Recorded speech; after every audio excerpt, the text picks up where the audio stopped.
Hello, hello. Welcome back to a new episode of the Being You Pod. I'm Bronwyn. I'm a nutritional therapist and personal trainer here to bring you the wellness that you need without the waffle. Because who has time for the waffle? Especially if you're like me, you're a business owner, you're also a parent, a housekeeper, a personal shopper, personal picker-upper, you name it, you do it. And you're the one person. So, welcome back. Today's episode is another little informative session on GLP-1 mechanisms, interactions, and maybe some humans are supercharged to respond better to these weight loss medications, and we're going to talk about why. This comes from my recent work with GLP-1 users, but also just the fact that a lot of GLP-1 experiences and strategies out there don't give users the support they need to support a healthy and strong body whilst on weight loss medication, but also how to maintain long-term weight loss results because about 40% of users will gain anywhere from up to 2/3 of their weight loss back post cessation of taking weight loss medication. So, if you're a weight loss medication user, this episode is definitely for you. If you're someone who is thinking that you might need a weight loss medication in the near future or the far future, this episode is for you. And if you're someone who's interested in the gut microbiome and the science behind your gut microbiome and weight loss, this episode is for you. So let's dive into it. Let's keep it short and snappy. My child is in childcare today, so it's going to be short and snappy, not for the sake of him waking up imminently from a nap, although I do hope he's napping, but just because we don't have any time to waste. Right. What does your gut microbiome have to do with weight loss medication? And what does it have to do specifically interacting with weight loss medication? What is weight loss medication doing to your gut microbiome? Is there a good side to weight loss medication because you feel like everybody is focusing on the downside of weight loss medication? I'm here to put a different spin on that because that's a lot of what I do with my clients is turning topics on their heads and encouraging you to evaluate both sides of the story. So here's what we're going to say. The more diverse a gut microbiome is, the more that your body is signaling for and using GLP-1. So, a higher microbial diversity is correlated with stronger post-meal GLP-1 responses. Now, that is a research-based fact. A lot of the research around GLP-1 usage and gut microbiome is small, it's new, and it's not quite providing conclusive evidence or conclusive outcomes. So if you're seeing people on the internet who are like, a GLP-1 is good for your gut microbiome, and this is the research is small. The research is forecasting. The research is not X, Y, Z. This is the hard and fast. This is the black and white. A lot of it is still vague. A lot of it is still new and upcoming. However, one of the most important papers that we have right now is demonstrating from a mechanical perspective that some people respond differently to GLP-1 drugs, and this is why. A higher microbial diversity is correlated with stronger post-meal GLP-1 responses. So when you are on a GLP-1, that GLP-1 signal is always in your body. Whereas when you are not on a GLP-1, the traditional GLP-1 mechanism is that you eat a meal, your body releases GLP-1 so that your body understands, okay, use the food, stabilize the blood sugar, keep the metabolism going, use the fat stores, use the carbs, and all that jazz. Whereas when you're on a GLP-1, that signal is always operating in your body. There is no rest and digest. GLP-1 is always there. It is an appetite suppressant, and it is going to ask your body continuously to use your hormonal metabolic pathways to keep metabolism happening. Conversely, it slows down the physical motility of digestion. So, anyway, another thing that's important to note is that GLP-1 therapies may shift the microbiome toward a leaner profile. So, several semaglutide studies showed increases in Akkermansia and short chain fatty acid producers. Important because your body breaks food down into short chain fatty acids. Short chain fatty acids are the things that ferment in your gut, in your large intestine. And short chain fatty acids feed your gut microbiome. So, short chain fatty acids help in maintaining and encouraging a diverse gut microbiome. And a diverse gut microbiome is linked to a lot of other positive health outcomes, such as better focus, better skin, a slimmer feeling waistline, more energy, better sleep, and all of that. There's also reductions in dysbiosis associated with obesity. And if you think about it, it makes sense because on a GLP-1, your appetite is suppressed and your metabolism is asked to always be turned on from a hormonal perspective. Okay, makes sense, right?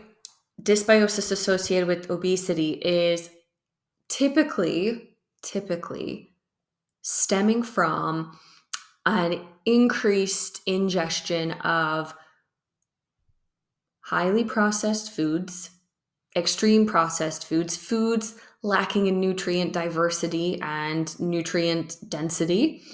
And so when you're on a GLP-1, your appetite is suppressed. And if you don't have strong emotional or binge eating tendencies, that GLP-1 is helping your body say, no, thank you to the potato chips and perhaps choosing just a baked potato instead. That's not to say that works for everybody because while a GLP-1 does suppress your appetite, it doesn't automatically turn off the emotional responses and stressors associated with emotional binge eating. So, the strongest recent paper around the leaner gut microbiome area states that semaglutide alleviates gut microbiota dysbiosis induced by a high fat diet. As I just mentioned, when you are on a GLP-1 medication, your body is less inclined to reach for potato chips and more inclined to reach for a whole potato, a baked potato. This has that positive influence on your gut microbiome because there's an increase in short chain fatty acid production, and short chain fatty acids are what feed the microbiome, particularly in the intestines, and ask for that diversity to be there. And that diverse gut microbiome is associated with the good mood, the good brain function, the nice sleep, the radiant skin, and the energy, and potentially the slimmer waistline. Here's a caveat. And this is why it's important to take this entire episode with a grain of salt. That research paper was an animal model, not a human one. So again, when you see people on social media saying the research shows us that GLP-1s are great for gut health, okay, but the research is still working it out. The research is still being conducted, and the research is still being conducted on sometimes, in this case especially, animal models, not humans. Okay. Next, gut microbiome composition may predict who responds best to GLP-1 drugs.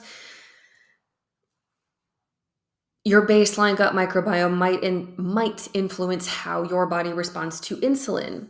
It's also going to, a GLP-1 and your gut microbiome also going to influence GI side effects. And this is something that I've seen firsthand with clients personally in my practice.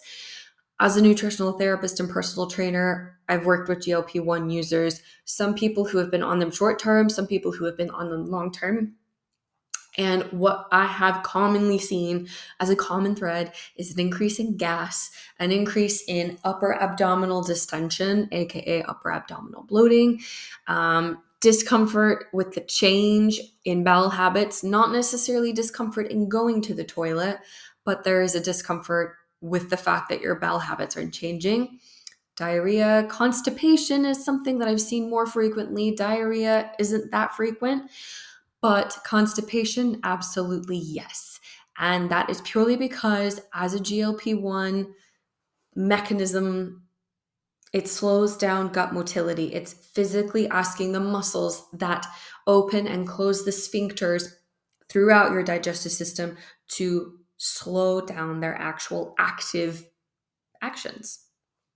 So, GI side effects, bloating, constipation, just general abdominal discomfort. One early study actually found that pre-treatment of microbiome patterns predicted the semaglutide response. Sample size is tiny.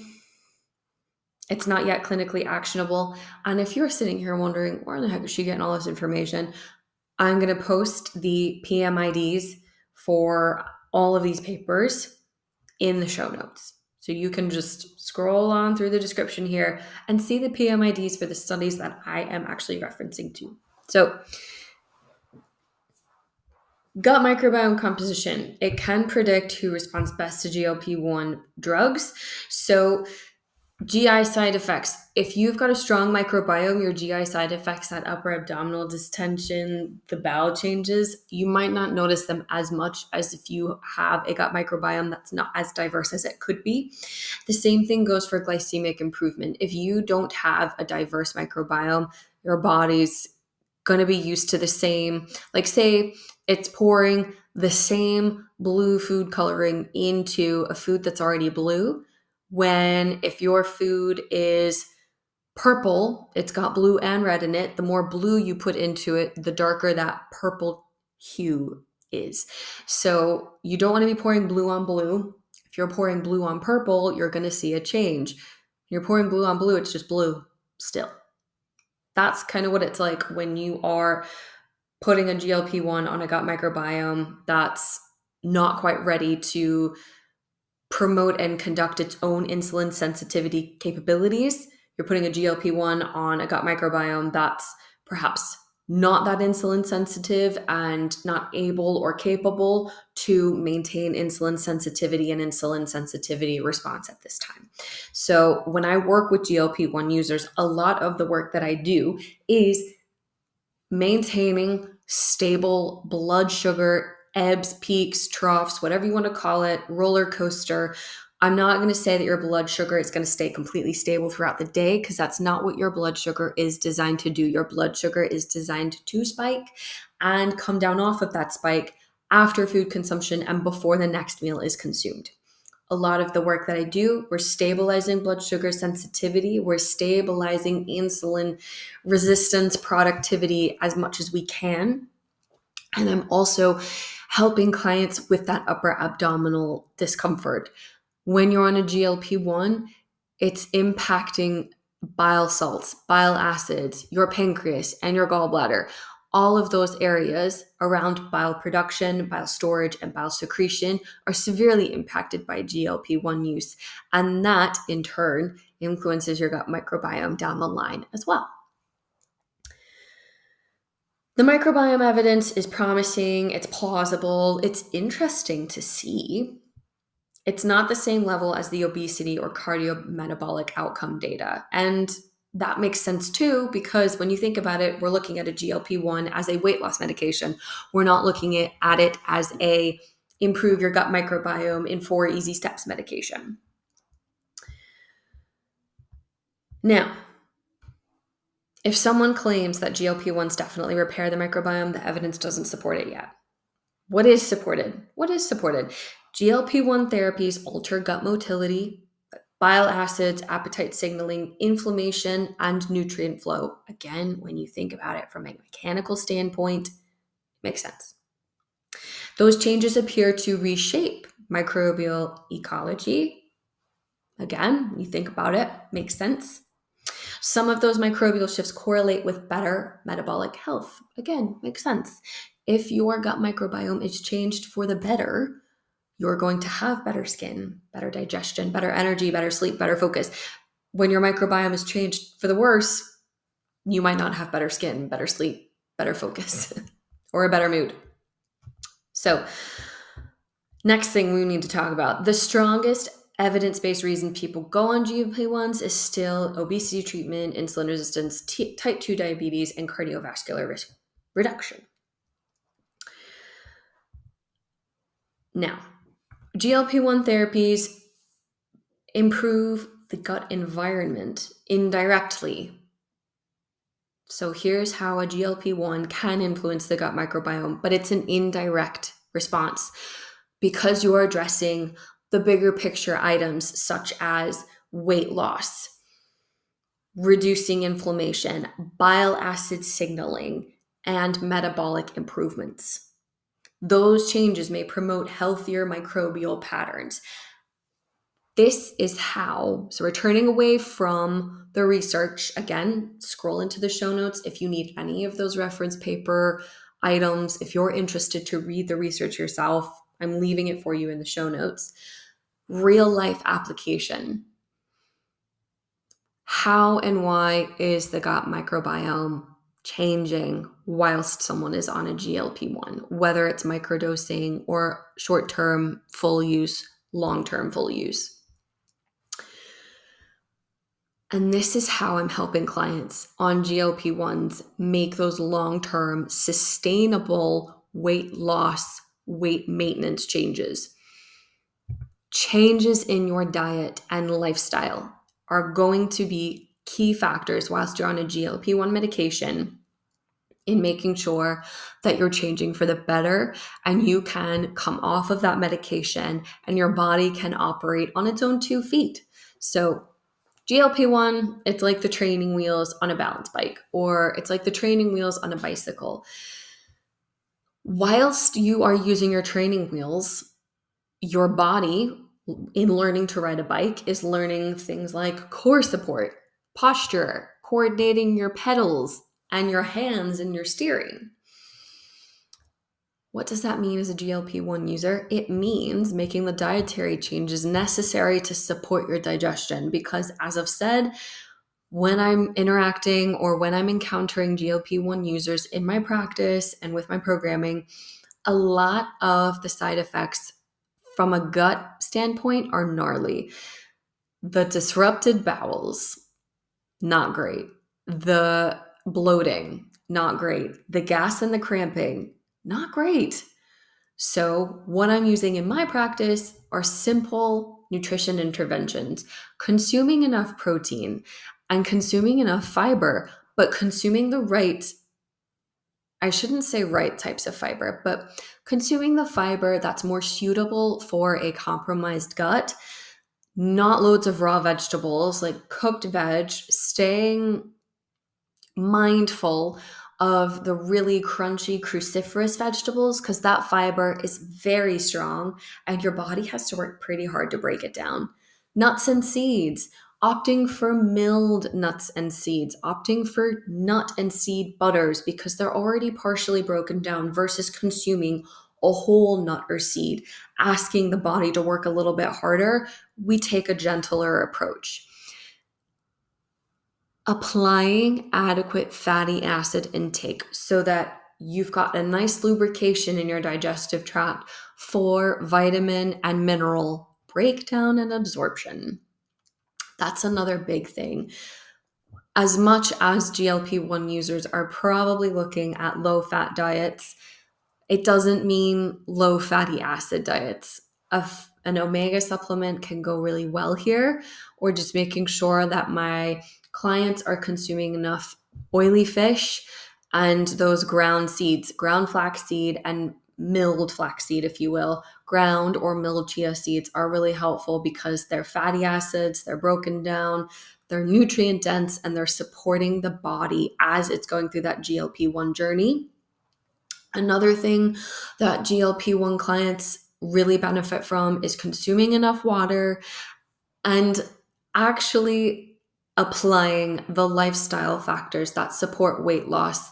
And that is strength training, supporting muscle tissue maintenance and building it and repairing it through your diet, resting and recovering, keeping a good eye on sleep hygiene. So I'm not asking clients to get 10 hours of sleep a night, especially if they're parents. I know that's not possible. What I am asking clients to do is to maintain impeccable sleep hygiene. Put the technology away before bed. making sure that you're going to bed and getting up around the same time each night and each morning.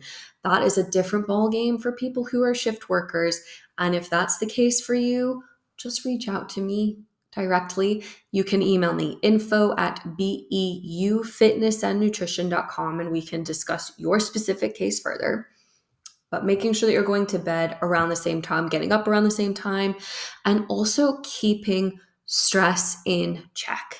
One client in particular that I have on at the moment is chronically stressed. Work is extremely stressful at the moment, and that's just the nature of the occupation and the hours required from the person in the position that the person is in. So aside from working out, we have enlisted box breathing, meditation into this person's life so that the stress response is not chronically up here, but the stress response is coming down a little bit. Because when you are in an elevated stress state, your body is continuing to rely on cortisol to function. And with that, your body is holding on to everything it can: water, nutrients, good carbs, good fats, bad fats, protein, to operate at a moment's notice, because when you are chronically stressed, your body is chronically asking itself to run from a bear. So this client, we've worked on box breathing techniques as well as incorporating meditation, short-term meditations, a few times a week to bring the body out of that elevated stress state and bring it back down, because we need cortisol to take a back seat so that the body can rest and digest. Because on that GLP-1 medication, the GI disruption is tricky enough as it is. So we try to keep all the other GI disruptions at bay or out of the way, so that when this client is segueing off of GLP-1 use, the body isn't just sitting there and saying, well, now what? And freaks out. Because we want you to be able to come off of your weight loss medication and feel good, not feel drained or depleted or overwhelmed or exhausted from what you've just gone through. So, your gut microbiome. Long story short, the research isn't quite where it needs to be in order to be conclusive. It's interesting to see, because through GLP-1 use, if using it as recommended at the moment, which is you're using it in conjunction with healthier diet and lifestyle changes, you are opting for a diet that encourages gut microbial diversity. On the other end of the spectrum, your gut microbiome, if it is already diverse, is able to feed off of short-chain fatty acids and support your body's natural production and circulation of GLP-1 after a meal. So could be helpful to have a strong gut microbiome, in that your body will respond more optimally to GLP-1 medication. That's the long and short of it. Your good health benefits, your good gut health insights into your gut microbiome and GLP-1 usage specifically. I hope you've enjoyed this little conversation that we've had. If you'd like to hear about anything specific on the Being You pod, like I said, you can email me, info@beufitnessandnutrition.com, follow on Substack, chat on Substack, connect with me on Instagram or LinkedIn, and I will see you all on the next episode.